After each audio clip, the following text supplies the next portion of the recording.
Okay, so welcome to this week's Zoom Parsha class, and the portion is called Lech Lecha. And the word Lech Lecha means go for your sake. Literally, it means go to you. We'll talk about that at the end, but it's translated simply as go for your sake. God told Abraham, he was 75 years old, and God told Abraham to go forth, go from your land, from your birthplace, from your father's house, to the land that I will show you. So if you remember in last week's Torah portion, Terach, who's Avrohom's father, was already leaving the birthplace, the Ur Kasdim.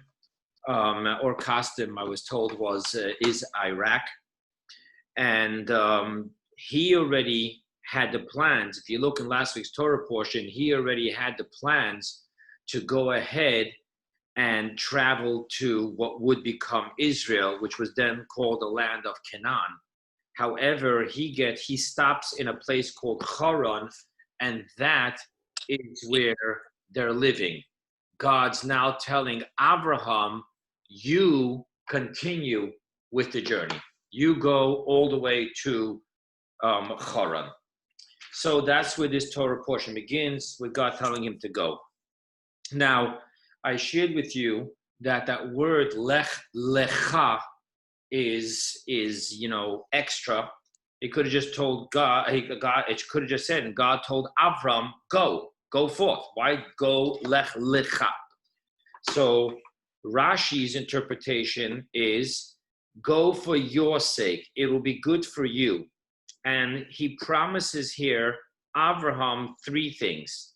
He promises him fame, he promises him wealth, and he promises him offspring.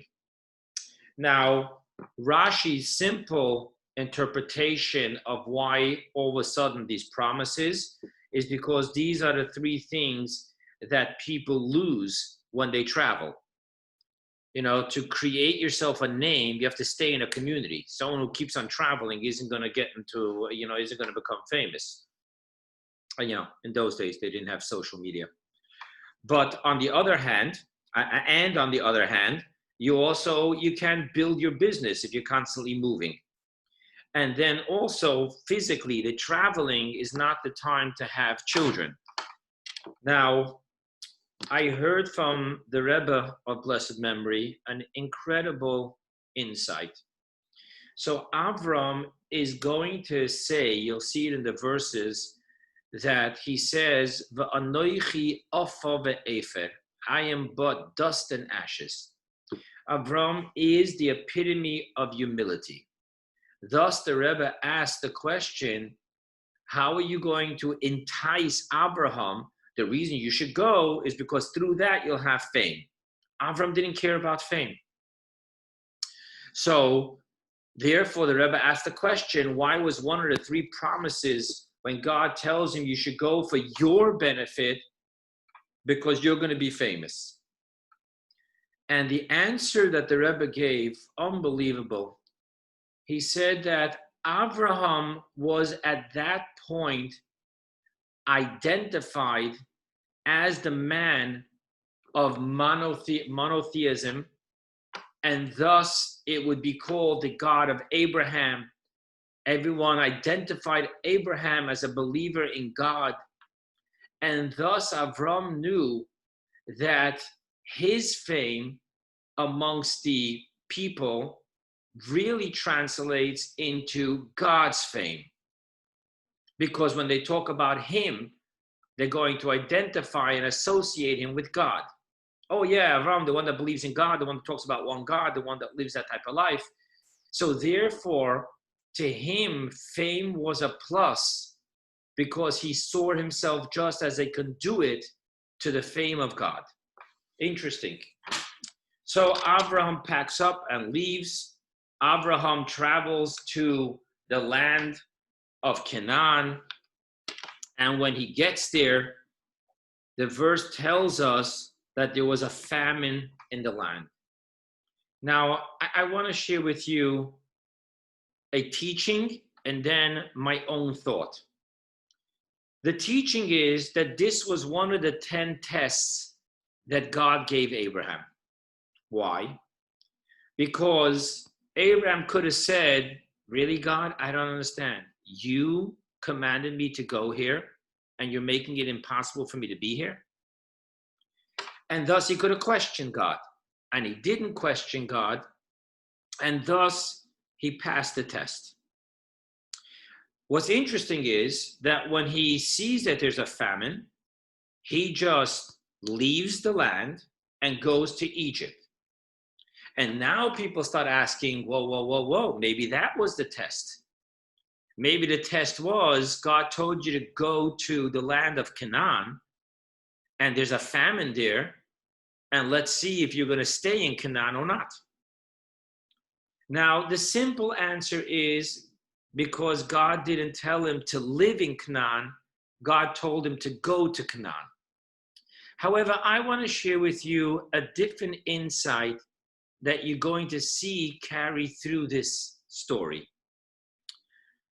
You know, sometimes in our chaotic, dysfunctional, not well-founded, and I don't mean to be harsh here, but I'm being very precise with my words. Sometimes when our relationship with God isn't grounded, the faith is chaotic. So we start interpreting things into, well, this is a question of self-sacrifice. And what we're seeing here is that Abraham, as a man of faith, does not find his relationship with God having to be one of chaos, illogical, self-sacrifice, extreme interpretations. No, he just sees it. Okay, God told me to come here. I did come here. And now I'm going to have to leave here temporarily until this famine passes. You're going to find the next thing in the exact same theme in the next story. Abraham places Sarah, at that point he was called Avrohom, she was called Sarai, places her in a box to smuggle her into Egypt without her being seen. And the simple reason is because he identifies that she's beautiful, and that's going to be dangerous, getting into Egypt. It was a very perverse place. And therefore, he literally takes very practical steps. He tells her, say you're my sister and not my wife. And he's able to get away with that because she was his niece. She was his brother's daughter. So the word sister isn't really that far off.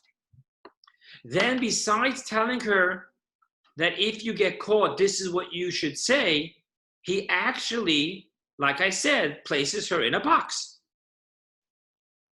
So once again, he isn't taking this attitude that God promised me children, God promised me fame, God promised me wealth, so it's God's job to protect Sarah.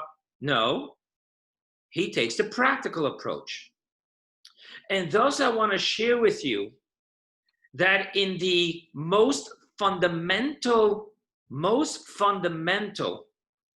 concept of faith is that we will do work with the faith that God will bless our work.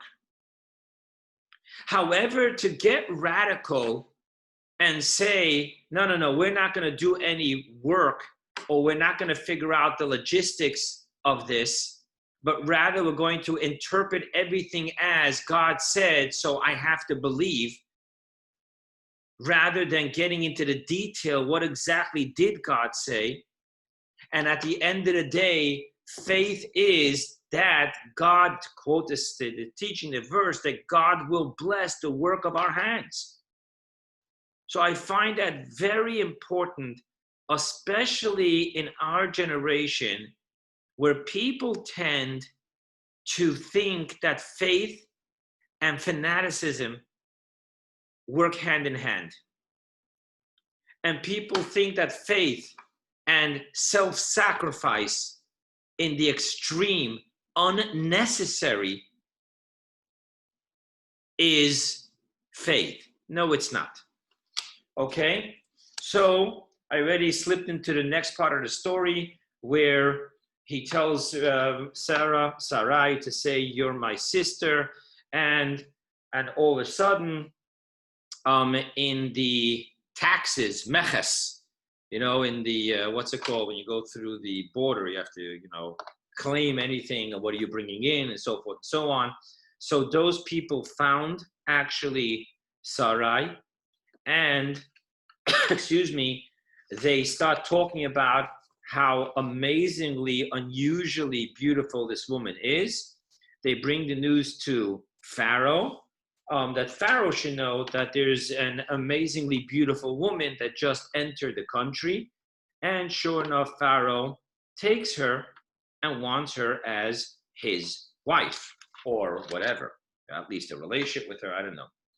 So what happens is that he actually does give the quote-unquote brother large wealth for a dowry, and takes Sarai to the palace. And that's when the miracle does happen. And Pharaoh realizes that he's being plagued in an unusual way. And our sages tell us what was the unusual way was that he was not able to be in a position where he could perform. And everyone in the palace, in that arena, was unusually plagued, in like any woman in the palace that was in childbirth, all of a sudden couldn't, and so forth and so on. And Pharaoh says, okay, something is going on. And that's when he finds out that she is actually the wife and not the sister. And he is told that that you should know that Avrohom is a prophet, and he will know that nothing happened, and he will pray for you and for your household. And that's what happens. And he actually accuses Avram, how can you do such a thing? Why'd you tell me that she's your sister? Why don't you tell me that she's your wife? And Avram actually, ends up now being in a very huge situation of wealth, and the fame is starting to happen with the miracle. But Pharaoh tells Abraham, you need to leave. I will not be able to protect you and your wife in this country, because there will always be people who will try to rob your wife. And therefore, Abraham leaves. Now, if you remember at the end of last week, we talk about that Abraham had two siblings. One sibling died, and he left two daughters and a son. Each one of the brothers, the remaining two brothers, married one of the daughters, it means their niece, and then the nephew was adopted by Abraham, and he would hang around with Abraham.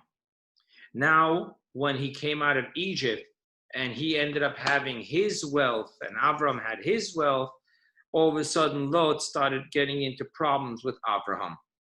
And what happened is that Abraham was very careful not to let any of his livestock graze in fields that belonged to someone else.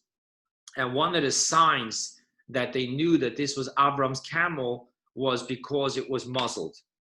And therefore, when Lot started behaving, and Lot's shepherd started behaving dishonestly just letting their animals go ahead and eat anywhere, Avraham and then Avraham's shepherds would say, what are you doing? We don't do that.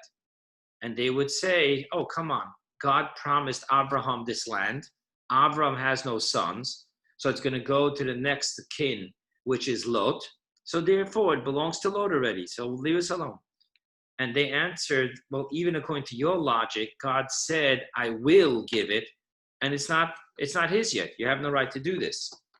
Avram sees that Lot is just letting this happen. So he tells Lot, listen, there's a lot of livestock between you and me. Why don't you choose whether you want to go left and I'll go right. If you choose right, I'll go left. And let's remain in peace. And Lot looks and he sees Sodom. And Sodom and Gomorrah, before it was turned over, literally is referred to as a garden of God. It was so beautiful. And therefore, he chooses there, even though he was aware of the evil, immoral, unkind ways of Sodom. And I should say that in the Torah, from what I understand and learned, is that their primary issue was not immorality in a lewd way, like in the times of the flood, previous to the flood, but rather their primary focus was, we don't want guests here. We don't want people to start moving in when they come here and they see how great this place is. And thus they were very nasty in their civil law of damages and stuff like that. Anyway, Lot goes down there. Abram is now alone, and God gives him a blessing and tells him that your offspring will be many, like the sands of the earth. And Abraham settles in Hebron. Okay, Hebron is actually in where Avram, Sarah, Yaakov, Yitzchak, Rivka, and Leah are buried. Also, Adam and Eve is buried there. Now, the next story is interesting. So Lot made a bad decision, and he moves into a place where not good. And then what happens is there's a war, and the Torah gets into the details of two groups of allies, the 4 kings and the 5 kings, and how one group had to pay taxes and homage to the other group for the rights of their lands. And then after 12 years, on the 13th year, they decided they're done with this. They're going to go together and go to war. Now, one of those countries was Sodom. Thus, in the war, when the mightier allies won, they took everything, and all of a sudden, Lot is a captive. Now, Lot is notified that, Abraham is notified that his nephew was conquered in war, taken in war, as, prisoner of war. So immediately, he goes ahead and he starts getting together an army. Now, it's interesting because if you look at the verse, it gives you a number to his army. And here is the number, 318. However, our sages tell us, oh, that's an odd number. What's that number about? So really, they say that if you look at the numerical value of the one person who was a servant to Avrohom and was in charge of his entire household, who was a very loyal student, the one that Avram taught all his knowledge to. This person, actually, his name, Elazar, equals this number equals to 318. And thus they learn that this army was really just Abraham and his servant. Now, what happens here is that how do two people fight a whole war? So we actually have an interesting insight to this in a story told in the Talmud about a person called Nahum, that was his name, and his nickname was Ish Gamzu, the man of this two. And what does that mean? Because he would always say, no matter what happened, Gamzu l'toiva, this too is for the good. Anyway, not to get into the whole story, but from that story, we learn out that Avrohom, he had an amazing miracle happen, that when the enemies would shoot weaponry at him, it would turn into sand. When Avram and his servant would pick up the sand and throw it back, it would turn back into weapons. So that's if you're not going to find that in the Torah. In the Torah, it sounds like that Avram had an army of 318, and these 318 somehow conquered the big armies of the four kingdoms.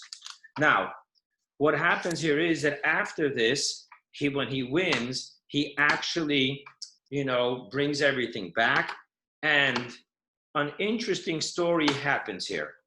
So Noach had a son called Shem. Shem has a nickname in the Torah called Malki Tzedek. Now, you'll also remember that name if you read the book of Jobs.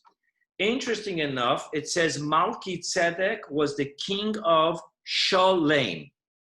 So just that you should know, that name Shalem is where the second half of the name of Yerushalayim, Jerusalem comes from.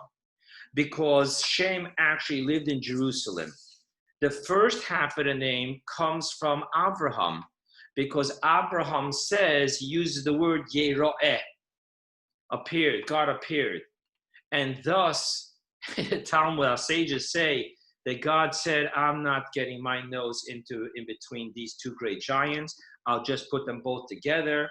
And thus it became Yerushalayim, Jerusalem.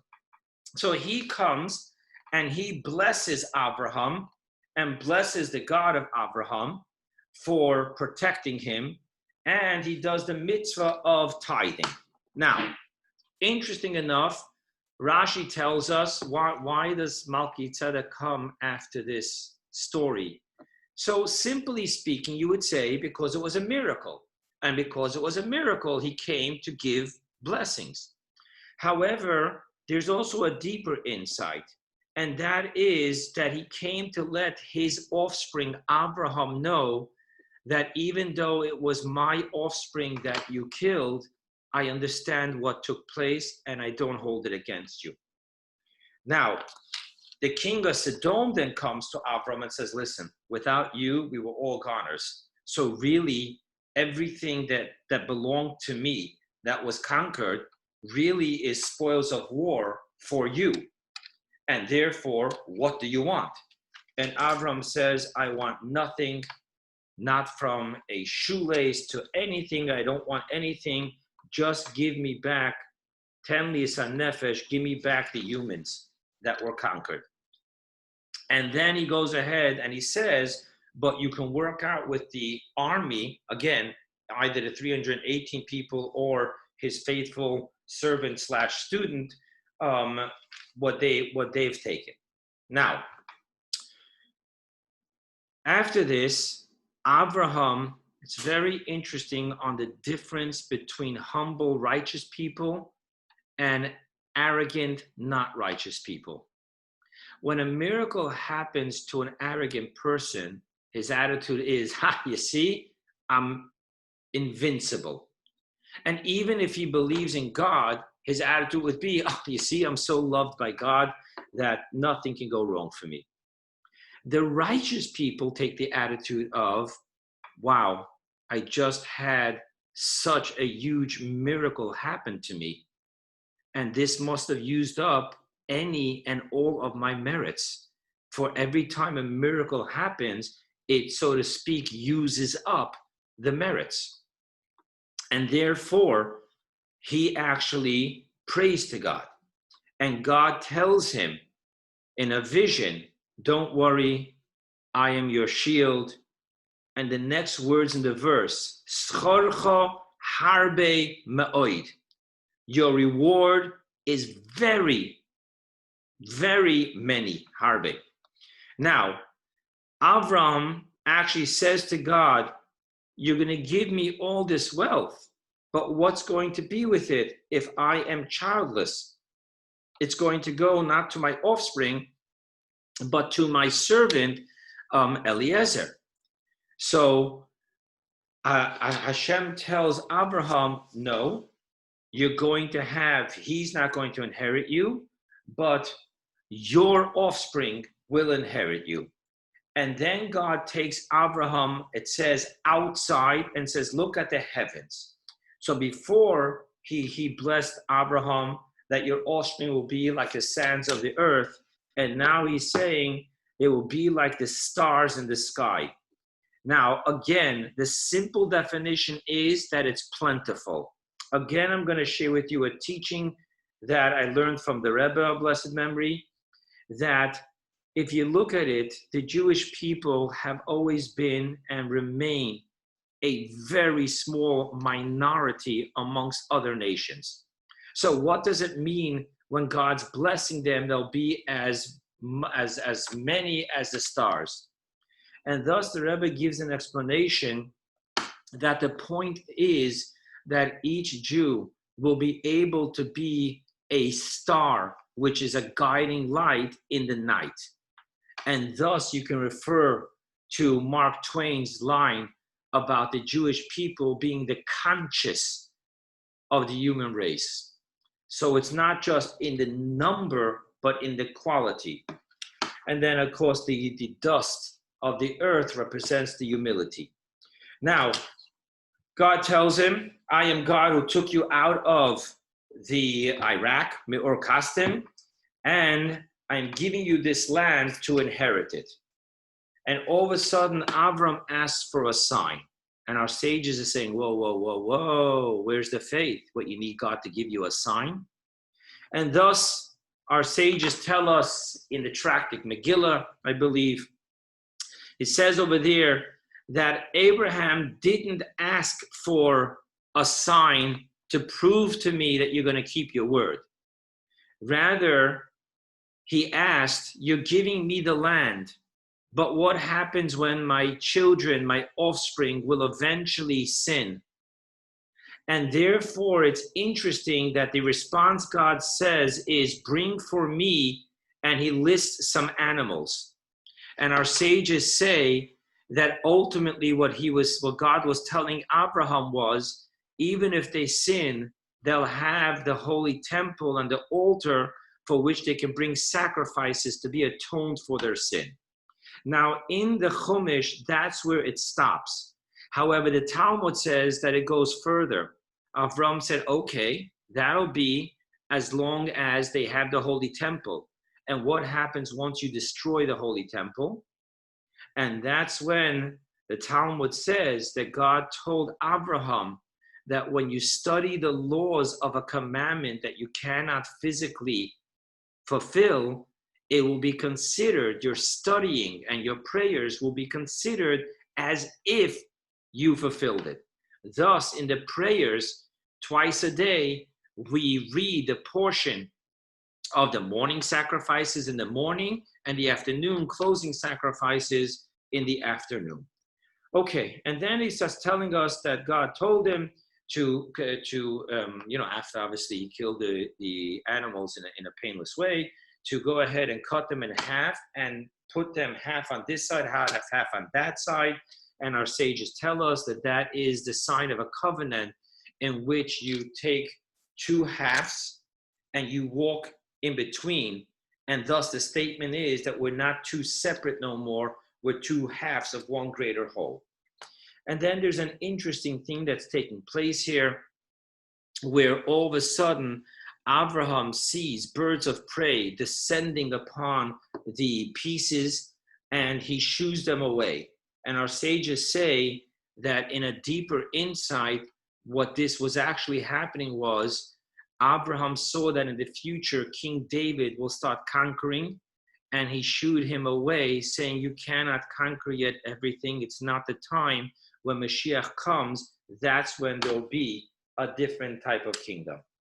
And Avrohom is told over here, number one, that he will die in a good elders. And by the way, that's very important, because we're taught that he was supposed to live just like his son Isaac 180 years, but he lives only 175 years, and he dies 5 years early so that he shouldn't see his grandson Esau going to murder and theft and everything. And then Abraham is told a prophecy that you should know, that your offspring is going to be slaves in a land for 400 years. And in the fourth generation, I will bring them back. Now, our sages say that actually God gave Abraham a choice. What do you choose for the cleansing of your offspring? The refinement and cleansing of the stains of sin for your offspring. Do you choose purgatory or do you choose slavery? And Abraham chose slavery. Now, I said over here, the verse says 4 generations. So let's just go quickly through the 4 generations that you have in Egypt, okay? So you have Yocheved was born at the gates of Egypt. Then you have, I'm sorry, no, that wasn't right. You have, let's go backwards. Moshe, Amram, Kahos, and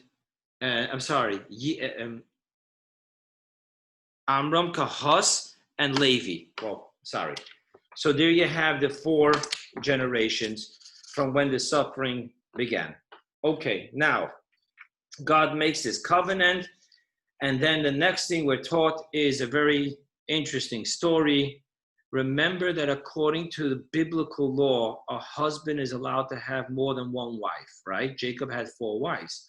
And thus we're taught over here that Sarah tells Abraham, Sarai tells Abraham that, you know, I am not bringing you a child, so why don't you take my maid Hagar and you will give her offspring, and then it'll be that in the merit that I'm giving someone else who would not have had children the opportunity to have a child, thus I will be blessed too with a child. And Abraham does that, and Hagar conceives from the very first time that she was intimately with Avram. And because of that, Hagar started disrespecting Sarai, saying, whoa, Sarai can't be as righteous as she makes herself out to be, because she's been with this holy man so many years, could not conceive. And I, the first time, I conceive. And thus, she started disrespecting Hagar. Sarai turns to Avram and says, may God judge you for this, that you're seeing this and you're not doing anything about it. And Avram says, she's your maid. You can do as you wish. And Sarai starts, again, you know, being very harsh on Hagar to make back that balance of the relationship, that she shouldn't, you know, disrespect her mistress. And Hagar runs away. And an angel finds her. And an angel says, where are you running? And the angel says, she answers the angel, I'm running away from my mistress because, you know, she's being tough on me. And the angel says, go back to your mistress and deal with the issue. And then the angel goes ahead and promises her a child from which she will then give forth a whole nation. Now, our sages say, what do you mean? What do you mean that the angel is saying you're going to have a child? I don't need that blessing. We just said that she was pregnant. Actually, it says that she lost her pregnancy. And thus, when she went back, she again got pregnant. She gave birth to a son, and that son is called Yishmael. Now, let's go further. Avraham now becomes 99 years old. When he had Yishmael, he was actually 86. Now, at 99 years old, God appears to him and says, I want to make a covenant with you. And that's when God tells him that I'm going to make a covenant with you. Your name will no more be Avram, but Avrohom. I'm going to add a hey. And God willing, in the lecture that I'm preparing, that I send out, recording, you'll see a whole deep explanation of that whole thing. That's where I really dissect this concept of the moonwalk. God willing, hopefully it'll be sent out tomorrow. And he tells him, you will be the father of many nations, and your name should be no more Avram, but Avraham. And then God goes ahead and says that you should circumcise yourself, and you should circumcise your household. And from here forth, this circumcision should take place on the 8th day. Now, Isaac was the first person to have been circumcised on 8 days. Because if this is happening when he's 99 years old, and he had Yishmael when he was 86 years old, so that was when Yishmael was 13 years old. And he goes ahead and he circumcises everyone. And then Hashem tells him that you should know that your wife's name won't be Sarai, but I'm going to change that last letter from a Yud to a Hey. She will be called Sarah. Now, basically, from this we learn out a huge concept. You may have heard that if someone is really in a bad situation and they're afraid for his life, if he has a huge health issue, we pray for him. And one of the things we do is we add on a name. Why do we do that? Because our sages tell us that God told Avram that Avram and Sarai will not have children. Avraham and Sarah will have children. Thus, we have the concept of shinui shem, changing a name when we need to change the situation of a person. And then God tells him that you're going to have a child and makes a covenant with him. The Torah portion ends with saying that Abraham did do what God said. He circumcised everyone in his household, the males, and he circumcised himself. Now, by the way, I just want to share with you something very interesting. So it does not say anywhere in the Torah where the circumcision has to take place, on what part of the body. But Avram learned it out because God says in the verse, you shall circumcise every male. And thus he understood that the circumcision is in the area in which you can see the difference between a male and a female. Also, I want to share with you that on a spiritual level, the Talmud says that females are born circumcised. That means they already have that divinity and holiness. And thus, needless to say, there is no such thing as a female circumcision. Okay, this is the short story of the portion. I sent out today that I was going to talk about the moonwalk. And I'm going to go in much greater detail in the full lecture that goes out with the notes and everything that I mentioned. However, now I just want to give a brief insight to what's going on. So God says to Avrohom, Lech Lecha, go, simply go to you, or go for your sake. And Ma'artzecha, you should leave your land. Umimoladetcha, and from your birthplace. Umebeis avicha, from your father's house. El ha'aretz, to the land. Asher ar'eka, which I will show you. Now, in the teachings of Hasidus, in the mystical teachings, there is two opinions to what this inner journey is all about. So yes, there was the physical journey, but everything is a lesson to us on a internal, metaphysical and metaphorical, spiritual level. So what is this journey? So one opinion says that the journey is that God's telling Abraham that your soul, you need to journey through the layers of your soul from above to below. You can't allow for your soul to be locked into itself. The soul descended into this world so that it can come forth and illuminate revelation. Another opinion is, no, that the journey is not the soul's descent into the physical world, but rather the journey is the refinement and the elevation from the body up to spirituality. So I want to share with you what this simply practically means.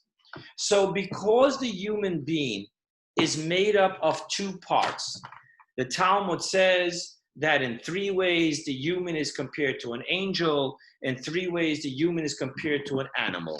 And we know the animal side, I mean, just medically speaking, the body, the biology, the science of the body, it's compared to an animal.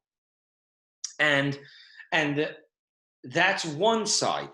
Included in that side is also the life force of the physical body is called animalistic soul, which deals with the body's needs, the body's perception of reality, the body's perception of emotions.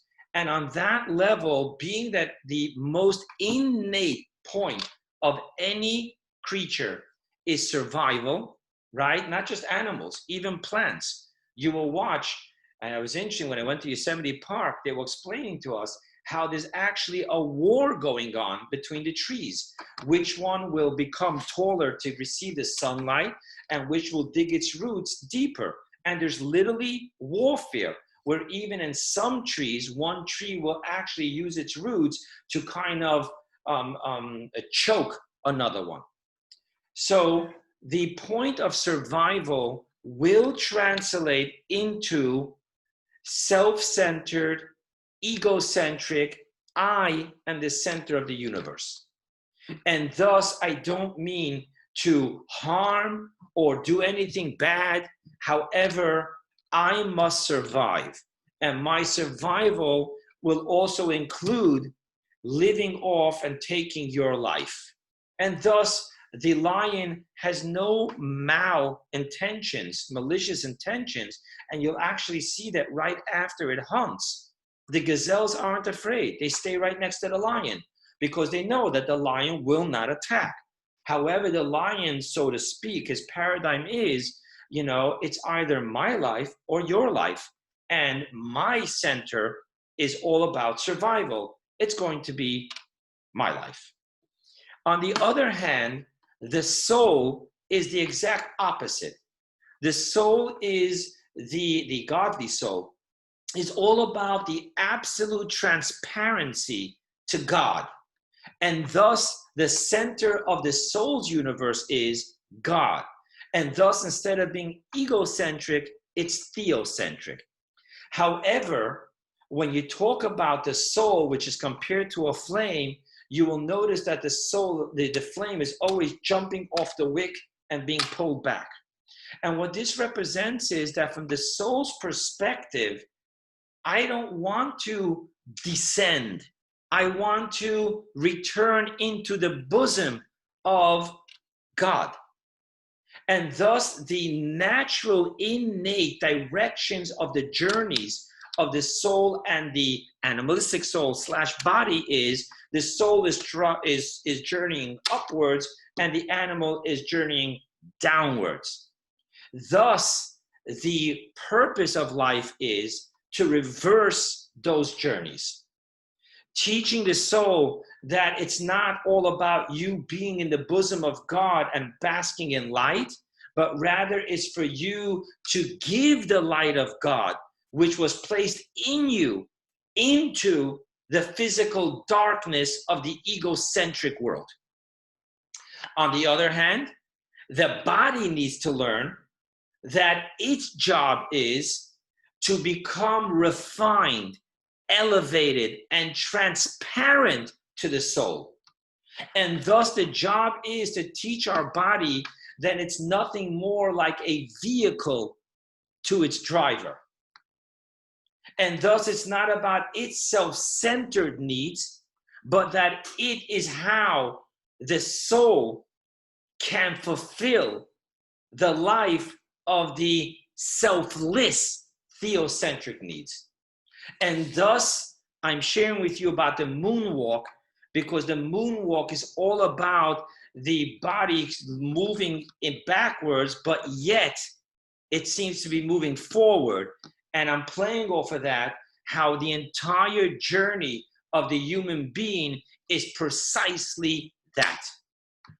It's the two directions, from downwards and upwards. It's all about drawing down the divinity into the world, turning this jungle into the garden of God. And it's all about the body and the darkness being able to transform itself from the jungle, the lawless, I want it now, into being able to elevate itself.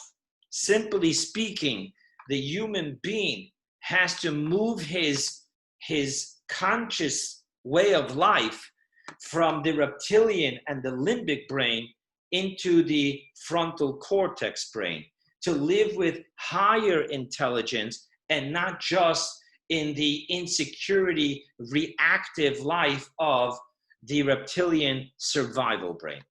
And that is all for today. I'll open up, shut the recording,